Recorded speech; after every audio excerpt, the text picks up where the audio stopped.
కృతి దూరం నుంచి ప్రీతిని చూసి తన దగ్గరికి వెళ్ళబోయింది. అప్పుడే విశ్వ వచ్చి, మేడం వాళ్ళు మీతోనే మాట్లాడతారట అన్నాడు. కృతికి ఎటెళ్లాలో అర్థం కాలేదు. తన లైఫ్లోనికి అగాధంలోకి తోసిన వ్యక్తి తన కళ్ళ ముందే ఉంది. ఇవాళ ఇటోనేనో తేలిపోవాలి అనుకుంటూ తన వైపు వెళ్తుంది. ప్రీతి అక్కడ ఎవరితోనో మాట్లాడుతుంది. విశ్వ, మేడం అటు కాదు ఇటు అన్నాడు చిన్నగా. కృతి కోపంగా చూసేసరికి విశ్వకి భయమేసింది. దగ్గరికి వెళ్ళి ఫ్రీ అని పిలిచే టైంకి ఎవరో తనకు అడ్డం వచ్చారు. అభి వెళ్తుంటే కిషోర్ సైలెంట్గా అభి వెనక వెళ్ళిపోతుంటే రిషి, మామయ్య గారు రండి అంటూ చేతులు పట్టుకొని లాక్కెళ్ళాడు. కిషోర్కి అంతా ఏసీలోనూ చెమటలు పడుతూ ఉన్నాయి. రిషి కిషోర్ 2 భుజాలపై చేతులేసి కుర్చీలో కూర్చోబెట్టాడు. తన టేబుల్ మీదకి ఎక్కి కూర్చున్నాడు. కిషోర్ అసలు రిషి వైపు చూడటం లేదు. రిషి, మామ ఓ భారీ ఫ్లాష్ బ్యాక్కి వెళ్దాం. ఏంటి? చిన్నదే, ఇటెళ్ళి అటు వద్దాం అంటూ చిటికేశాడు. సుకృషిలు రిసార్ట్లో కాంపిటీషన్లో విన్ అయ్యారే, అప్పుడు పేపర్లో పడింది కదా. కరెక్ట్గా అప్పుడే కిషోర్కి అభి వాళ్ళ నాన్న నుంచి కాల్ వచ్చింది. కిషోర్ లిఫ్ట్ చేసి, చెప్పరా ఏంటి ఇంత పొద్దున్నే గుర్తొచ్చాను? అప్పుడు కిషోర్ వాళ్ళు వేరే చోట ఉండేవాళ్ళు. ఆయన నీ చిన్న కూతురు చేసి సిగ్గులేని పనులకి ఇలా చేయాల్సి వచ్చింది. మరి కిషోర్, ఎవరు? కృత. ఆయన ఆవిడ గారే. కిషోర్, ఏం చేసింది? ఆయన వాడే ఆ రిషి గారిని వేసుకుని చట్టపట్టాలు వేసుకుని బలాదూర్ తిరుగుతుంది. నువ్వేమో ఆ రోజు వాడిని కాలేజీలో వార్నింగ్ ఇచ్చిన చేతగాని వాడిలా నీ కూతుర్ని అక్కడే వదిలొచ్చావు. తీసుకొచ్చి నీ దగ్గర పెట్టుకోరా అన్న, వినలేదు. నువ్వేమైనా అనుకోరా, ఇలా బర్తెగించి తిరిగే వాళ్ళంటే నాకు నచ్చరు. ఇంకా నీ కూతురు మా కోడలు ఎప్పటికీ కాలేదు అని కాల్ కట్ చేసింది. కిషోర్కి కోపం పీక్స్కెళ్ళింది. అలాగే సోఫాలో కూలబడ్డాడు. శ్రావణి అని పిలిచాడు పెద్ద.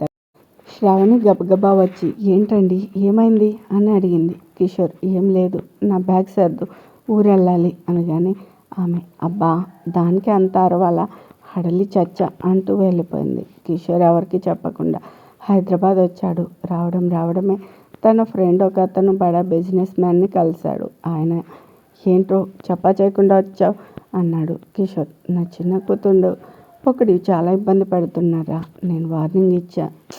వాడు నాకే తిరిగి వార్నింగ్ ఇచ్చాడు. ఆయన, వాడేమైనా రౌడీనా? కాదు. పొలిటీషియన్ కొడుకా? కాదు. ఓహో, ఫుల్ బ్యాక్గ్రౌండ్ పార్టీనా? కిషోర్, ఇవేం కాదురా, వాడొక మామూలు కాలేజ్ స్టూడెంట్. ఆయన పెద్దగా నవ్వుతూ, అయితే కిషోర్, నీకు తెలిసిన రౌడీలు ఎవరైనా ఉంటే పంపుతావని. ఆయన, ఎందుకురా? కిషోర్, వాడికి 2 తగిలించి ఇంకెప్పుడు నా కూతురు జోలికి రాకుండా గట్టి వార్నింగ్ ఇస్తారని. ఆయన, రే అంత అవసరం లేదు, పద నేను వస్తా.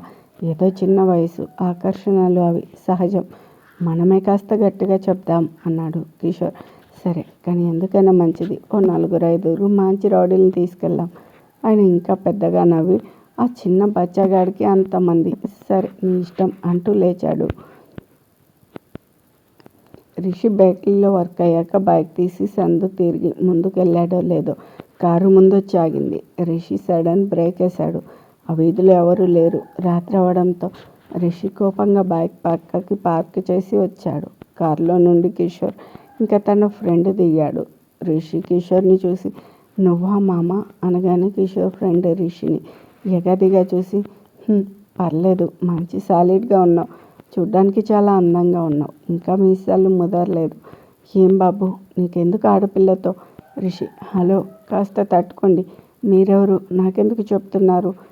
ఆయన కిషోర్ భుజం మీద చేసి, వీడు ఫ్రెండ్ని, నువ్వు వీళ్ళ అమ్మాయిని ఇబ్బంది పెడుతున్నావని తెలిసింది. చూడు, మేము నీ వయసు నుండి వచ్చిన వాళ్ళమే, మర్యాదగా ఆ అమ్మాయి వెనక పడ్డం మానే. ఎందుకు చెప్తున్నానో అర్థం చేసుకో, నేను అసలే మంచోని కాదు అన్నాడు.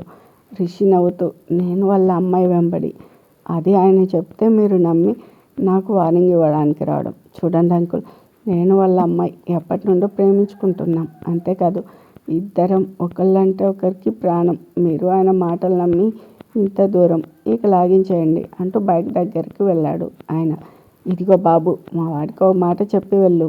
రిషి, ఏమని అని అడిగాడు. ఆయన, అదే వాళ్ళ అమ్మాయిని ఇబ్బంది పెట్టనని. రిషి, మీకు సరిగా అర్థం కాలేదేమో, మేమిద్దరం లవ్ చేసుకుంటున్నాం.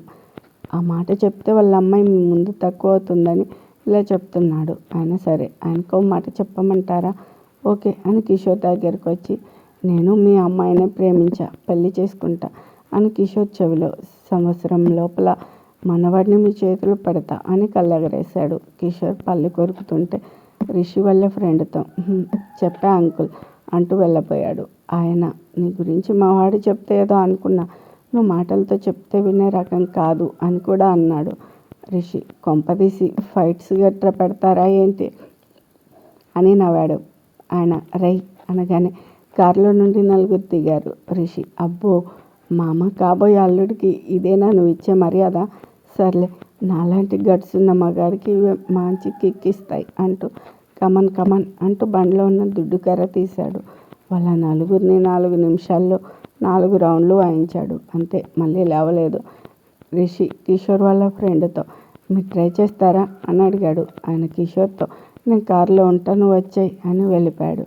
రిషి కిషోర్ దగ్గరకు వచ్చి, ఏంటిది మామ, ఏమైనా బాగుందా?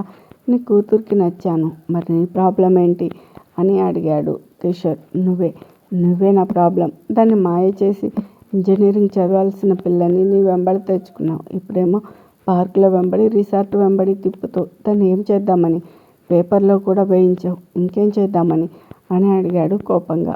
రిషి, చెప్పాగా పెళ్ళి చేసుకుందామని. కిషోర్, పెళ్ళి నీతో? సరే, డిగ్రీకి ఏదో 20,000 జీతం తెస్తావు. ఆ పిచ్చిది ఎంతో కొంత సంపాదిస్తుందనుకో. ఏం సరిపోతాయి మీకు అవి? నా కూతుర్ని ఎలా పెంచానో తెలుసా? ఏం కావాలంటే అది చిటికలో తన ముందు ఉంచుతా. నువ్వు ఏదో నలుగురిని కొట్టేసి హీరో అనుకుంటున్నావా? ప్రేమకి హీరోయిజం బాగానే ఉంటుంది, కానీ పెళ్ళికి అవేమి పనికిరావు. ఎన్ని సంపాదించాలి, ఎంత కష్టపడాలి? పోనీ నీకేమైనా ఫైనాన్షియల్ స్టేటస్ ఉందా అంటే అది లేదు. ఇంకేం చూసి ఒప్పుకోవాలి అని అడిగాడు. రిషి, అయితే ఇప్పుడు ఏమంటావు? కిషోర్, నా కూతుర్ని మర్చిపో. రిషి, అది జరగదు. కిషోర్, ఎందుకు? రిషి, ఎందుకో వెళ్ళి నీ కూతుర్ని అడుగు. కిషోర్, నేనేం అడగను, కానీ నీ నుంచి నా కూతుర్ని విడదీస్తా. రిషి, ఓకే మామ, ఆల్ ది బెస్ట్, ఇక లాగించు అని బండి స్టార్ట్ చేసి ఫాస్ట్గా వెళ్ళిపోయాడు. కిషోర్ కారు ఎక్కగానే వాళ్ళ ఫ్రెండ్, విని కొట్టాల్సింది బుద్ధి బలంతో అన్నాడు ప్రజెంట్. రిషి కిషోర్తో, ఆ రోజు అలా భయపెట్టాలని చూసాం, నేను భయపడలేదు, కానీ నీ తెలివితేటలు మెచ్చుకోవాల్సిందే మామ. ఏమన్నా ప్లాన్స్నా తోడల్లుడితో కలిసి? ఎట్టా నేను నిన్ను కొట్టానా? నీకు చెయ్యి ఫ్రాక్చర్ చేశానా? సరే, అటు తర్వాత ఏం చేసావు? నీ కూతురు నన్ను తిట్టి హాస్పిటల్ నుంచి పంపించాక మళ్ళీ చిటికేయబోతూ వద్దులే అన్నాడు. ఆ రోజు కృతి అబార్షన్ అయ్యాక రిషి వస్తే తిట్టి పంపింది. రిషి బాధపడుతూ తన రూమ్ దగ్గరకు వచ్చాడు. కింద కారులో నుండి వినయ్ కిషోర్ దిగారు. కిషోర్, అయ్యో ఎవరు? రిషికేనా? రిషి అప్పటికే కృతి మాటలతో చాలా డల్ అయ్యాడు. అందుకే ఏమీ అనలేక కిషోర్ వైపు చూశాడు. కిషోర్, నా కూతుర్ని వదిలేయి అని ఎన్నిసార్లు చెప్పాను, విన్నావా? వినలేదు. ఇప్పుడు చూడు, నా కూతురే నిన్ను చీకొట్టింది. వినయ్, కాదు అంకుల్, కొట్టేలా చేశారు మీరు అని నవ్వాడు. కిషోర్, అదే నేనే చేశా. రిషి, నువ్వు తండ్రివేనా? నువ్వు విడదీసింది నీ కూతురు లవర్ని కాదు, తన భర్తని. మాకు పెళ్ళయింది. కిషోర్, పెళ్ళి? దానికి నేను చూసిన అబ్బాయి ఎవరో తెలుసా? అభిరామ్, అదే నీ ఫ్రెండ్ అభి. రిషి షాక్ అయ్యాడు. కిషోర్, నెక్స్ట్ ఏంటో తెలుసా? మీ ఇద్దరికి సక్సెస్ఫుల్గా డైవర్స్ ఇప్పించి దాన్ని అభికిచ్చి పెళ్లి చేయడమే. ఒకప్పుడు నీ దగ్గర ఏమీ లేదు అంటే నా కూతురుంది చాలు అన్నా, ఇప్పుడు తను కూడా లేదు, నువ్వు జీరో అంటున్నవి. వెయిట్ చేయి, త్వరలో డైవర్స్ కోసం కలుద్దాం అనగానే వినయ్, అంకుల్ ఏంటి హీరో గారికి డైలాగ్స్ రావడం లేదు? కిషోర్, హీరో వీడు ఎప్పటికీ అన్నట్లు నీకు చాలా టాలెంట్స్ ఉన్నాయి కదా, చూడు ఏదో ఒక రోజు రోడ్డు పక్కన నీ లెవెల్ తగ్గట్లు ఏ బేకరీనో పెట్టుకో. నా కూతురు ఆ లెవెల్ అంటూ పైన వెళ్తున్న విమానాన్ని చూపించాడు వినయ్. మరే ఇంకెప్పుడు లెవెల్ మర్చిపోకు అన్నాడు ఎగతాళిగా నవ్వుతూ. కిషోర్ రిషి కాలర్ సర్చ్ చేస్తూ, మర్చిపోడ్లే, ఎందుకంటే కొట్టింది ఇక్కడ కదా అంటూ గుండె మీద వేలు పెట్టి చూపించాడు వినయ్. సరే పదండి అంకుల్, సెలబ్రేట్ చేసుకుందాం అనగానే కిషోర్ రిషి వైపు చూస్తూ వెళ్ళిపోయాడు. ఇప్పుడు రిషి టేబుల్ దిగి, ఎట్టెట్టా నీ కూతుర్ది ఫ్లైట్ లెవెల్, నాది ఓకే. ఆ వినయ్ ఆ రోజు మీతో కలిసి నవ్వాడు, ఇప్పుడు చూసారుగా నన్ను పిలవడం, దగ్గరుండి మరీ స్టేజ్ మీదకి తీసుకురావడం, మీ చేత ఇప్పిస్తా అన్న చెక్స్ నా చేత ఇప్పించడం కానే కాదు, ఇదంతా నేనే చేశా. కిషోర్ ముఖంలో నెత్తురు చుక్క లేదు. ఇదేముంది, ఇప్పుడు చూడండి వస్తాడు, నన్ను ఎలా చూసుకుంటాడు. ఎలాగైనా బుజ్జి తమ్ముణ్ణి కదా అనగానే డోర్ తీసుకుని వినయ్, సుప్రజ వచ్చారు. ఒక అతను లంచ్ తెచ్చి అక్కడ పెట్టాడు. వినయ్, రిషిక్ ప్లీజ్ అంటూ రెస్ట్ రూమ్ చూపించాడు. వినయ్ కిషోర్ని చూసి, అంకుల్ మీరిక్కడ లంచ్ చేయండి, వెళ్ళండి అన్నాడు. రిషి రాగానే తన చైర్లో కూర్చోబెట్టి, మీకోసం మీరు తినే మెనూ స్పెషల్గా చేయించాను అన్నాడు రిషి. ఓహో thank you so much bro అని కిషోర్ వైపు చూసి కళ్ళు ఎగరేశాడు. వినయ్, ఏమన్నారు? బ్రోనా? ఓ మై గాడ్, అంటే మీరు? రిషి, మీకు కో బ్రదర్ని కదా, అందుకే మీకు అభ్యంతరం లేకపోతే అంటూ తినడం స్టార్ట్ చేశాడు. వినయ్, అభ్యంతరమా? నాకా? అస్సలా. ఇంకా చెప్పాలంటే నేను సుప్రతిష్ఠతో అన్నాను. అదేంటి 4 సంవత్సరాల తర్వాత ఈ డైవర్స్ ఏంటి? వాళ్ళిద్దరూ ఒకరికొకరు ఇష్టం కదా, కలిసిపోవచ్చు కానీ. సుప్రజ నవ్వు ఆపుకుంటోంది. వినయ్ తనని మోచేత్తో పొడిచి సైగ చేశాడు. సుప్రజ చెప్పాడు అంది. రిషి ఏం మాట్లాడలేదు. తినడం ముగించి పైకి లేచాడు. సుప్రజకి సైగ చేశాడు. సుప్రజ, వినయ్ ఒకసారి రా అంటూ పక్కకి లాక్కెళ్ళింది. రిషి, ఇప్పుడు చెప్పండి, వాట్ నెక్స్ట్? కిషోర్ కోపంగా చూశాడు. రిషి, పోనీ నేను చెప్పనా? ఇంకేముంది, వినయ్ గాడు నన్ను నా భార్యని కలుపుతాడు, మేము ఒకటైపోతాం. ఆ తర్వాత కథ కంచికి. నువ్వు మాత్రం చెప్పను, అది చెప్పాల్సింది నా భార్య. మరి తనకు కూడా తెలియాలి కదా తన తండ్రి ఎలాంటి వాడో. అందుకే నేను నీ మీద చెయ్యి వేయను. అసలు నేను ఏమీ చెప్పను కూడా. చెప్పేవాడిని అయితే ఆ రోజు మీరు రౌడీలను తీసుకొచ్చినప్పుడే చెప్పేవాడిని. తనే తెలుసుకుంటుంది. ఆ తర్వాత మీ అమ్మాయి ఇష్టం, నీ ఇష్టం. ఇంకా వెళ్ళు మామ. ఇంకో విషయం, నీకు ఖాళీ ఎక్కువైనట్లుంది. ఇంకో 10 నెలలాగు, నిన్ను బిజీ చేస్తా. ఇప్పుడు వెళ్ళు అన్నాడు. రిషి వెళ్ళిపోయాక వినయ్ సుప్రజతో, చాలా చాలా థ్యాంక్స్ సుప్పు. నిజంగా రిషిక్ వాటే జమ్, అంత పెద్ద హీరో అయ్యుండి చాలా నార్మల్గా నాకు ఐడియా వచ్చింది అన్నాడు. సుప్రజ, ఏంటో? వినయ్, మీ చెల్లిని ఒప్పించి రిషితో ఉండేలా చేస్తే? సుప్రజ, చేస్తే? వినయ్, ఏముంది, నాకు కో బ్రదర్, మనకు చాలా హెల్ప్ అవుతుంది. ఇంకా సుప్రజ, అది నువ్వు అనుకున్నంత ఈజీ కాదు. మా చెల్లి మనసులో ఆ ప్రీతి రిషిల మీద చాలా కోపంగా ఉంది. వాళ్ళ మీదున్న కోపం ఎప్పుడు పోవాలి? వీళ్ళిద్దరూ ఎప్పుడు ఒక్కటవ్వాలి అంది. వినయ్ ఆలోచనలో పడ్డాడు. కృతి ఎవరా అని చూసేసరికి సంజయ్. కృతి తనని తోసుకుంటూ వెళ్ళేసరికి ప్రీతి కారు ఎక్కి ఫాస్ట్గా వెళ్ళిపోయింది. కృతి కారు నంబర్ చూసింది. సంజయ్, కృతి ఏంటి చూస్తున్నావు? కృతి, ఏం లేదు. నువ్వేంటి సడన్గా? సంజు, ఏదో ప్రాబ్లం అని ఇంజనీర్ కాల్ చేశాడు. కృతి, నీకు చేశాడా? సంజు, మరి చెయ్యడా? ఈ స్థలం నాదే కదా, ఏంటి ప్రాబ్లం అని అడిగాడు. కృతికి అసలు ఇవేం పట్టడం లేదు. ప్రీతినే కళ్ళ ముందు మెదులుతూ ఉంది. సంజు, నిన్నే అనగానే కృతి, విశ్వ ఏంటి, ఏమైంది? మాట్లాడడానికి వెళ్ళావు కదా. విశ్వ సంజయ్ వైపు చూసి, సార్ వాళ్ళు చాలా రూడ్గా మాట్లాడుతున్నారు, ఏవేవో రీజన్స్ చెప్తున్నారు. సంజయ్, అవునా, సరే పద వెళ్దాం అని కృతితో, నువ్వు కూడా అన్నాడు. అందరూ ఆ బిల్డింగ్కి లేకి వెళ్ళారు. విశ్వ ముందు లోపలికి వెళ్ళి ఎక్స్క్యూజ్ మీ అని పిలవగానే ఒక అతను వచ్చాడు. సంజయ్ అతన్ని చూసి, మీరేదో ప్రాబ్లం అన్నారట, ఏంటి మీ ప్రాబ్లం అని అడిగాడు. అతను, వీళ్ళని కనీసం కూర్చోమని కూడా చెప్పలేదు, ఒకటా రెండా అంటూ 10 చెప్పాడు. కృతి అవన్నీ విని, చూడండి మేమైతే మా పరిధిలో కరెక్ట్గానే వెళ్తున్నాం, అవి మీకు ప్రాబ్లం అనిపిస్తే మేమేమి చేయలేం. అతను, అట్లా అయితే మీ రెస్టారెంట్ ఎలా కడతారో నేను చూస్తా. సంజయ్ కోపంగా, ఏంట్రా నువ్వు చూసేది? ఆ సైట్ నాది, నువ్వేమైనా మాట్లాడాలంటే నాతో మాట్లాడు. అతను, సైట్ ఎవరిదైనా కానివ్వండి, నేను నా ఇంటి పక్కనే రెస్టారెంట్ కట్టడానికి ఒప్పుకోను. విశ్వ, అయితే మేము పోలీస్ కేసు పెడతాం. అతను నవ్వుతూ, పోలీస్ కేసు నా మీద? నేనెవరో తెలుసా? ఈ సిటీలోనే పేరు మోసిన బిజినెస్ మ్యాన్ని. నాకున్న పలుకుబడి ముందు మీరెంత అని నవ్వాడు. కృతి పెద్దగా నవ్వింది. విశ్వ సంజు ఒకరినొకరు చూసుకున్నారు. అతను, ఎందుకు అంత నవ్వు? కృతి, విశ్వ, సంజు 1 నిమిషం బయటకు వెళ్ళండి అనగానే వాళ్ళిద్దరూ వెళ్ళారు. కృతి సోఫాలో కూర్చొని ఎందుకు నవ్వననే కదా మీ డౌట్. అతను సీరియస్గా చూశాడు. అది చూడండి అనగానే హాల్లో పెద్ద ఫోటో. అందరూ ఈ సదరు బిజినెస్ బాబు షాప్ ఓపెనింగ్, రిబ్బన్ కటింగ్. ఎవరు? మనోడే, రిషి. అవును, దానికి మీరెందుకు నవ్వుతున్నారు? కృతి కాలు మీద కాలేసుకుని మీకు సిటీలో రఫ్గా ఎన్ని షాపులు ఉన్నాయి? అతను మీకెందుకు చెప్పాలి? కృతి ఎందుకో చెప్తా, ముందు మీరు చెప్పండి. అతను ఓ 20 వరకు. కృతి వాటికి బ్రాండ్ అంబాసిడర్ రిషిత్ కదా? అతను అవును. అయితే కృతి పైకి లేచి సారీ మిస్టర్ మేధావి, ఇక నుంచి రిషిత్ మీకు బ్రాండ్ అంబాసిడర్గా ఉండడు. అతను అది చెప్పడానికి మీరెవరు? కృతి తన గర్ల్ ఫ్రెండ్ని. అతను చా నిజంగా నేను ఎలా నమ్మాలి? కృతి సరే అంటూ తన ఫోన్లో తను రిషి దిగిన ఫోటోలు చూపించింది. అతను నోరెళ్ళబెట్టాడు.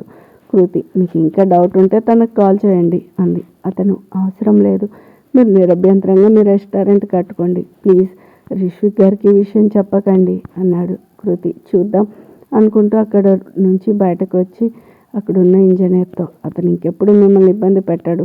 అతను కూడా బయటకు వచ్చి మీకు ఏదైనా హెల్ప్ కావాలంటే అడగండి, తప్పక చేస్తాను అన్నట్లు లోపలికి రండి, కాస్త జ్యూస్ తాగెళ్ళొచ్చు అన్నాడు. కృతి ఈసారి చూద్దామనేసి వెళ్ళిపోయింది. మిగతా వాళ్ళు తనను ఫాలో అయ్యారు. సంజయ్ ఏం చెప్పావు? అంతలోనే మనసు మార్చుకున్నాడు గురుడు. కృతి నిజమైన అబద్ధాన్ని అందంగా చెప్పా అని నవ్వింది. సంజయ్ అర్థం కాలేదే అనగానే కృతి ఇంకా వదిలే, పాపం నా కోసం ఇంత దూరం వచ్చావు, థ్యాంక్ యూ, ఇక వెళ్ళు అనగానే సంజు వెళ్ళిపోయాడు. ఆ రోజు కృతి ఇంటికి వెళ్ళాక సుప్రజ నుండి ఫోన్. చెప్పక్క. ఏంటి చెప్పేది? ఎంత చెప్పాను రమ్మని, వచ్చావా? లేదు. కృతి అబ్బా ఫుల్ బిజీ అని చెప్పాక, అయినా మీకు కావలసిన వాళ్ళ చేతే ఓపెనింగ్ అంటగా. సుప్రజ అది మీ బావగారి డెసిషన్, నాది కాదు. కృతి అబ్బో ఎవరైతే ఏంలే, ఇంకేంటి? సుప్రజ నువ్వే చెప్పాలి, వెళ్ళి 20 రోజులైంది, ఏమైనా సాధించావా? ఆ ప్రీతితో ఏమైనా కాంటాక్ట్లో ఉన్నాడేమో చూస్తాను, చూసావా? కృతి అక్క అన్నట్ల దొంగమొహం పంది ఇక్కడే ఉంది. సుప్రజ ప్రీతినా? కృతి ఇవాళ మధ్యాహ్నం చూసా, దగ్గరికి వెళ్ళేసరికి తప్పించుకుంది.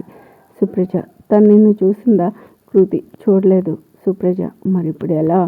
పోనీ రిషి చూడలేదా? కృతి ఆ దున్నపోతోడు పాస్వర్డ్ చాలా స్ట్రాంగ్గా పెట్టాడు, ఏది కొట్టినా రాంగ్ చూపిస్తుంది.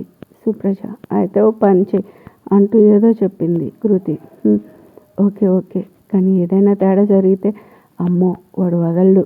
సుప్రజ అక్కడే నీ టాలెంట్ బయటపడేది అని ఫోన్ పెట్టేసింది. కృతి బాగా ఆలోచించింది. రిషిని తలుచుకోగానే ఈ మధ్య ఎందుకో సిగ్గు భయము వేస్తూ ఉన్నాయి. దొంగ సచ్చినాడా, ఆ ప్రీతి విషయం తెల్లని నీకు అప్పుడు ఉంటుంది నా చేతిలో. అవును వాడి ఫోను అనుకుంటూ ఆలోచిస్తూ వంట మొదలుపెట్టింది.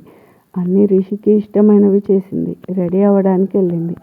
రిషి కార్ డ్రైవ్ చేసుకుంటూ వస్తున్నాడు. Call from Supraja. చెప్పండి వదిన గారు, ఏమంటున్నాడు మా కో బ్రదర్? సుప్రజ ఏమంటాడు? ఆలోచనలో పడ్డాడు, ఎనీ టైం ఓపెన్ అవుతాడు. రిషి ఓకే, మీ డాడీకి ఇవ్వాల్సిన కోట ఇచ్చేసా, అభిగాడికి కూడా. సుప్రజ ఏంటి ఫుల్ హ్యాపీగా ఉన్నావా? రిషి మరి ఒకే రోజు ముగ్గురికి కోటింగ్ అంటూ విజిలేశాడు. సుప్రజ మరీ అంత ఆనందపడకండి మరిది గారు, ఇవాళ మీ ఆవిడ ప్రీతిని చూసింది. రిషి కార్ సడన్ బ్రేక్ వేశాడు. కమగైడ్ అన్నాడు. సుప్రజ ప్రీతిని చూసింది. రిషి మాట్లాడిందా? సుప్రజ ఏమోనయ్యా, నాకు అంతవరకే తెలుసు. ఇంట్లో ఏం తుఫాన్ ఉందో సునామీ ఉందో వెళ్ళి చూడు అని కాల్ కట్ చేసింది. రిషి తినమ్మ జీవితం, పులిలా ఒక్కొక్కరిని ఆడుకున్నా, ఇప్పుడు మాత్రం భయపడుతూ వెళ్ళాలి. ఏం పెళ్ళాలో ఏంటో, ఇప్పుడు అది నన్ను వదలదు. ఖచ్చితంగా ఏదో ప్లాన్ వేసే ఉంటుంది. ఏదైనా పర్లేదు, కానీ అది అంత అందంగా రెడీ అయ్యి ఆ నడుం చూపిస్తేనే కష్టం. నేను లొంగిపోతే ఓ రేంజ్లో పెత్తనం చేస్తుంది. సరే చూద్దాం అనుకుంటూ కార్ స్టార్ట్ చేశాడు. బాల్కనీలో నుండి రిషి కార్ రావడం చూసి కృతి వస్తున్నాడు, రారా నీకుంది అనుకుంటూ హాల్లోకి వెళ్ళి కూర్చుంది. బెల్లు మోగగానే డోర్ తీసింది. రిషి తనను చూశాడు. No sari, night dress. అమ్మయ్య బ్రతికిపోయా అనుకుంటూ ఫ్రెష్ అవడానికి వెళ్ళాడు. కృతి తన ప్లాన్ అమలు చేసే పనిలో పడింది. రిషి రాగానే డిన్నర్ చేద్దామా అని అడిగింది. రిషి అంటూ వచ్చాడు. తను తినే డైట్ కాకుండా తనకి ఇష్టమైనవి చేసిందాన్ని. రిషి వామ్మో, జాగ్రత్తగా ఉండాలి. ఏం ప్లాన్ వేసిందో. కృతి ఏంటి ఆలోచిస్తున్నావు? నీకు ఇష్టమైనవి ఎందుకు చేశాను అనే కదా. అది నీ వల్ల ఇవాళ నాకు సమస్య తీరిపోయింది, అందుకే. రిషి తినడం స్టార్ట్ చేశాడు. ఏంటా సమస్య? అది అంటూ జరిగింది చెప్పింది రిషి. అయితే నా గర్ల్ ఫ్రెండ్ అని చెప్పావా? అయితే నా గుడ్ విల్ యూజ్ చేసుకుంటున్నావా అని నవ్వాడు. కృతి మూతి ముడుచుకుంటూ అందుకేగా నీకు ఇష్టమైనవి చేశాను అంది. రిషి అలా ముడుచుకోకే, ముద్దొచ్చేస్తున్నావు. రిషి అంటే లంచమా?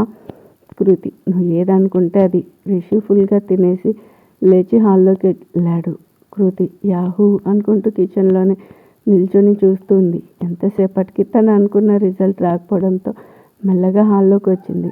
రిషి బెడ్రూమ్లో ఏవో పేపర్స్ చెక్ చేసుకుంటూ ఉన్నాడు. అంతే, ఉన్నట్లుండి అమ్మా అని అరుపు, దబ్బమని సౌండ్. రిషి కంగారుగా వెళ్ళేసరికి కృతి హాల్లో వెల్లకిలా పడిపోయి ఉంది. రిషి అయ్యో అలా ఎలా పడ్డావు అంటూ చేయించాడు. కృతి లేవలేకపోయింది. నా నడుము ఇరిగింది, నేను లేవలేను అంటూ ఒకటే ఏడుపు. రిషికి కృతిని అలా చూసేసరికి గుండె కరిగిపోయింది. అంతే, 2 చేతులతో పైకి లేపి తీసుకొచ్చి మంచం మీద పడుకోబెట్టాడు. కృతి విలవిల్లాడుతూ ఉంది. రిషి వెంటనే సుప్రజకి కాల్ చేశాడు. సుప్రజ ఏంటి రిషి? రిషి మీ చెల్లి స్కిడ్ అయ్యి పడిపోయింది, బ్యాక్ పెయిన్ అంటూ తెగ బాధపడుతుంది. సుప్రజ తింగరు మాలోకం, రిషి పడేటట్లు చేయవే అంటే అది పడ్డమేంటో. మొద్దు మొహం, ఏది చేత కాదు. రిషి హలో సుప్రజ, ఉన్నావా లైన్లో? సుప్రజ ఉన్నా, ఏది వీడియో కాల్ చేయి అని పెట్టేసింది. రిషి వీడియో ఫోన్ చేశాడు. కృతికి ఇవ్వబోతుంటే తన 2 చేతులతో నడుమును పట్టుకుని విలవిల్లాడుతుంది. అందుకే తనే పట్టుకున్నాడు. సుప్రజకి కృతిని అలా చూసేసరికి ఓవైపు నవ్వు, ఇంకోవైపు బాధ కలుగుతుంది. చెల్లి ఎక్కడ పడ్డావు? కృతి ఏం మాట్లాడలేకపోతుంది. సుప్రజ సరే, ఏ ఏరియాలో పెయిన్ అని అడిగింది. కృతి షర్ట్ ఎత్తి రిషితో నువ్వు అటు తిరుగు అంది. రిషి నేను అటు తిరిగితే ఫోన్ ఎలా పట్టుకోవాలి అని అడిగాడు. కృతి అయితే కళ్ళు మూసుకో. రిషి తప్పుతుందా అని కళ్ళు మూసుకున్నాడు. కృతి బోర్లా తిరిగి షర్ట్ ఎత్తి చూపిస్తుంది. రిషి కొంచెం కళ్ళు తెరిచాడు. కృతి వెనక నుండి పూర్తిగా కళ్ళు తెరిచాడు. అంతే, ఫ్రీజ్. సుప్రజ ఓకే ఓకే అని కాల్ కట్ చేసింది. కృతి వెళ్ళకలా తిరిగేసరికి మనోడు అలాగే నిలబడి ఉన్నాడు. కృతి నువ్వు చూసావా? Rishi no sound. కృతి రిషి నిన్నే అంటూ లేవబోయింది. మళ్ళీ నొప్పితో అమ్మ అంటూ పడుకుంది. రిషి అలాగే ఉన్నాడు. కృతి తన పక్కనే ఉన్న వాటర్ బాటిల్లో నుండి వాటర్ తీసి రిషి మొహాన్ని కొట్టింది. మనోడు స్పృహలోకి వచ్చాడు. కృతి కోపంగా నేను కళ్ళు మూయమని చెప్పాగా ఎందుకు చూసావు? రిషి అది మరి సారీ అనగానే సుప్రజ నుండి message, tablets and gel name. Call వచ్చింది. లిఫ్ట్ చేయగానే రిషి నీకు మెసేజ్ ఇచ్చా కదా, అవి ఎలా యూజ్ చేయాలో కూడా వస్తుంది, నువ్వు కొంచెం శ్రమ అనుకోకుండా తనని చూసుకో అని కాల్ కట్ చేసింది. రిషి కృతితో నేను వెళ్ళి వాచ్మెన్ని పంపిస్తాను టాబ్లెట్స్కి అంటూ వెళ్ళాడు. కృతి సుప్రజకి కాల్ చేసింది. సుప్రజ లిఫ్ట్ చేసి చెల్లి ఎలా ఉంది? కృతి నీ తొక్కల ఐడియాతో నేను పడ్డాను. సుప్రజ అసలు ఏం చేసావు చెప్పు. కృతి అది నువ్వు ఎట్లయినా రిషిను 1 గంట వరకు స్ట్రక్ అయ్యేలా చేయి. ఏదో ఒక నెపంతో ఫోన్ తెమ్మంటే నేను చేస్తాను అని పాస్వర్డ్ అడుగు అని చెప్పావు. నేను బాగా ఆలోచించి హాల్లో సోఫా దగ్గరలో కొంచెం ఆయిల్ పోసాను. రిషి డిన్నర్ చేసి టీవీ చూడడానికి వెళ్తాడు. చూసుకోకుండా పడతాడు. సేమ్ ఇలాగే నీకు ఫోన్ చేస్తా అని నా ఫోన్లో బ్యాలెన్స్ లేదనో ఛార్జింగ్ లేదనో చెప్పి తన ఫోన్ అడిగి, అప్పుడు తను ఎటు ఫోన్ చేయలేడు కదా, పాస్వర్డ్ అడగచ్చు. తనకి ప్రీతికి సంబంధించిన ఆధారాలు సంపాదించాలని అలా చేశా. సుప్రజ పెద్దగా నవ్వుతూ అంతా బాగానే ప్లాన్ చేసావు. రిషి అంటే చూసి ఉండడు, పడలేదనుకోవచ్చు. నీకు తెలుసు కదే, నువ్వే గాయాలు పోసింది, అలా ఎలా పడ్డావు అని అడిగింది. కృతి అది రిషి ఎందుకు పడలేదా అని చూద్దామని ఆరాటంలో వచ్చి నేనే పడ్డాను. సుప్రజ పక్క నవ్వింది. కృతి అక్క నేను ఇలా బాధపడుతుంటే నీకు నవ్వు ఎలా వస్తుంది? సుప్రజ నవ్వు కాక ప్లాన్ వేయడం కూడా రాదు. చీచి సరే, జెల్ రాశాను, వెనక అప్లై చేశాక హాట్ బ్యాగ్తో కాపడం పెట్టుకో, తగ్గిపోతుంది. కృతి సరే బాయ్ అంటూ కాల్ కట్ చేసింది. ఇదంతా మనోడు వినేశాడు. వాచ్మెన్కి డబ్బులు ఇవ్వడానికి వ్యాలెట్ కోసం వచ్చాడు. అంతే. అమ్మ ఎంత కుట్ర పన్నావే పొట్టిదాన, అంటూ కిందకి చూశాడు. ఆయిల్ అంటే నా ఫోన్ పాస్వర్డ్ కోసమా ఇదంతా? మీ అక్క కూడా నాకు ద్రోహం చేస్తుందా? చెప్తా మీ అక్క చెల్లెళ్ళ ఇద్దరి పని చెప్తా. ముందు నీకేం దొరికావే కాసుకో అంటూ లోపలికి వచ్చి కామ్గా వ్యాలెట్ తీసుకుంటూ, మేడం ఇంకేమైనా కావాలా అని అడిగాడు. కృతి కళ్ళు తెరవకుండా, ఏమీ వద్దు రిషి, ఆ జెల్ తెప్పించు, పెన్ చాలా ఉంది అంది. రిషి అయ్యో అలాగే అంటూ వెళ్ళిపోయాడు. 10 నిమిషాల తర్వాత వచ్చాడు. కృతి అంటూ స్వీట్గా పిలిచాడు. కృతి కళ్ళు తెరిచి ఏంటి అంది. లేచి టాబ్లెట్స్ వేసుకో అంటూ తనని లేపి వెనక సపోర్ట్కి పిల్లో పెట్టాడు. పెడుతూ కావాలని తన నడుము పట్టుకుని వెనక్కి జరిపాడు. వాటర్ ఇచ్చి టాబ్లెట్ ఇచ్చాడు. జెల్ రాసుకో, నేను వెళ్ళి హాట్ బ్యాగ్ తెస్తా అని కృతికి అనుమానం వచ్చింది. వీడేంటి నడుము అలా పట్టుకుంటున్నాడు, చూద్దాం అనుకుంది. జెల్లు రాసుకుంది. రిషి హాట్ బ్యాగ్ ఇచ్చి పెట్టుకో అంటూ వెళ్ళబోయాడు. కృతి నేనెలా పెట్టుకోను అని అరిచింది. రిషి రాక్షసి, అవసరం నీది అయినా అరుస్తావా? ఉండి నీ పని చెప్తా. నేను మళ్ళీ చూశాను నువ్వే తిడతావు అన్నాడు. కృతి నువ్వు కళ్ళు మూసుకుని చెయ్యి. రిషి ఇది మరీ బాగుంది, అవసరం నీది కాబట్టి నేను చెప్పినట్లు చెయ్యి అనగానే కృతి చచ్చా ఇప్పుడు ఏం చేయమంటాడు? తప్పుతుందా? సరే అనగానే రిషి వెనక్కి తిరుగు. కృతి తిరిగింది. షర్టు కొంచెం పైకి లేపుకో. కృతి నువ్వు అడ్వాంటేజ్ తీసుకోకూడదు. రిషి అస్సలు ముందు నువ్వు లేపు. కృతి కొంచెం లేపగానే రిషి ఇంకొంచెం. కృతి ఇంకొంచెం లేపగానే చూడు చెఫ్ పాప, నాకైతే ఎలాంటి దురుద్దేశాలు లేవు. నువ్వు షర్టు సరిగ్గా లేపు. కృతి తనని తను తిట్టుకుంటూ లేపింది. రిషి కావాలని వెయిట్ బ్యాగ్ పెట్టి వదిలేశాడు. కృతికి చురుక్కుమంది. ఏంటి అది సరిగ్గా పెట్టు. రిషి నెమ్మదిగా అద్దుతుంటే కృతికి కొంచెం రిలాక్స్గా అనిపిస్తుంది. రిషి అబ్బా రిలాక్స్ అవుతున్నావా? ఉండు. రిషితో పాటు చేతి వేళ్ళు తగిలిస్తూ ఉన్నాడు. కృతికి ఫస్ట్ డౌట్ రాలేదు, తర్వాత అర్థమైంది. రిషి కావాలని తన వేళ్ళని తాకిస్తున్నాడు. మనోడు చూపు తిప్పకుండా చూసి చిట్టి నడుము, ఎంత ముద్దుగా ఉన్నావే, 4 సంవత్సరాలైంది నీతో ఆడుకొని.